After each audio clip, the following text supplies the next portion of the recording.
Et bonjour tout le monde, comment ça va? Ne vous demandez pas qu'est-ce que je fous ici. C'est la déforestation, voilà, ils sont en train d'abattre tous les arbres qui étaient derrière moi. Avant ici, il y avait plein d'arbres, on ne voyait même pas les temps. Enfin bref, c'est pas le sujet de la vidéo. Alors il se peut qu'il y ait un peu beaucoup de bruit puisque je suis juste à côté des rails. Enfin bref, juste avant de commencer la vidéo, merci car on est presque 300 sur la chaîne. Alors je sais que c'est pas beaucoup, mais ça me motive à faire des vidéos. Si je vois que le nombre d'abonnés augmente, bah évidemment ça me motive. Donc je t'invite à t'abonner à la chaîne car il y a beaucoup de tutos qui vont arriver. Et donc aujourd'hui, tuto un peu plus complexe que les autres vu qu'il s'agit du 5.4 ou le 540. Et donc du coup c'est parti pour la première étape. La première étape qui est pour moi la plus facile, c'est de faire un bête 180 dans une courbe. Alors là vous êtes derrière votre écran, vous vous dites mais Louis c'est super compliqué, comment tu fais pour faire une rotation? Alors là pour le 180, là je vais vous expliquer, oui ça paraît con mais je vais vous expliquer en fait le mouvement de rotation. Alors pour ça c'est très simple, donc évidemment essayez de trouver une courbe pas trop raide ni trop basse parce que plus c'est bas, plus tu vas avoir difficile pour les rotations. Et donc pour ça, tu attends bien que ta roue avant arrive aux copines. Donc pour ceux qui ne savent pas ce que c'est un copine, c'est la barre en fait, qui est juste au-dessus et puis tu as la plateforme. Tu vas regarder derrière toi et tes épaules, tu vas les tourner en même temps en fait. Voilà, tout simplement. Donc pour le mouvement de rotation, petite astuce, exemple, quelqu'un t'appelle derrière toi. Qu'est-ce que tu vas faire? Tu vas te retourner. Et quand tu te retournes tes épaules, bah elles vont suivre ton regard justement. Donc tu tournes ta tête et tes épaules. Et lorsque tu vas tourner tes épaules,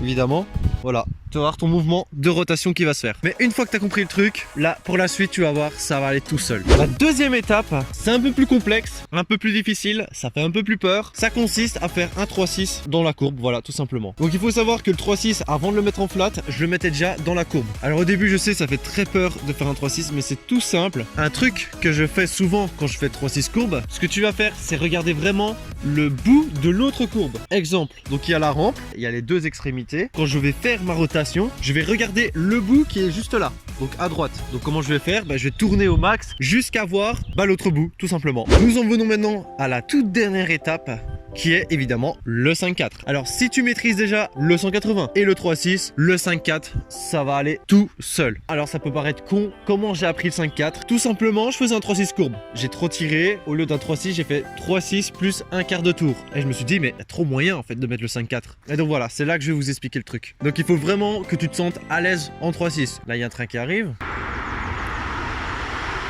Comme j'ai dit au début, plus tu vas aller haut, plus tu vas avoir de temps de faire ta rotation. Le 5.4 ça se fait avec de la hauteur en général. Alors ça fait peur au début. Ce que je faisais moi c'est, je faisais d'abord un 3.6 pour m'échauffer et puis j'essayais de tirer de plus en plus fort. Alors le 5.4, faut vraiment savoir, il faut vraiment tirer un coup sec. Donc moi quand je fais un 180, je tire doucement. Quand je fais un 5.4, je tire vraiment d'un coup quoi, vraiment un coup sec et t'essayes de garder cette rota. Alors au début ça fait peur, on s'est tous pété la gueule. Alors au début au 5.4 évidemment je faisais un 3.6 puis un quart de tour et je tombais en bas de la rampe. Mais bon après il faut que tu recommences, c'est de l'entraînement et puis une fois que tu le maîtrises t'essayes de le mettre en plan 1, qu'en sortie. Même une petite courbe, c'est encore impressionnant. Et bien voilà, c'est déjà la fin de cette vidéo et de ce petit tuto au passage. Donc comme d'habitude, si tu as des questions, mets-les dans les commentaires, j'y répondrai.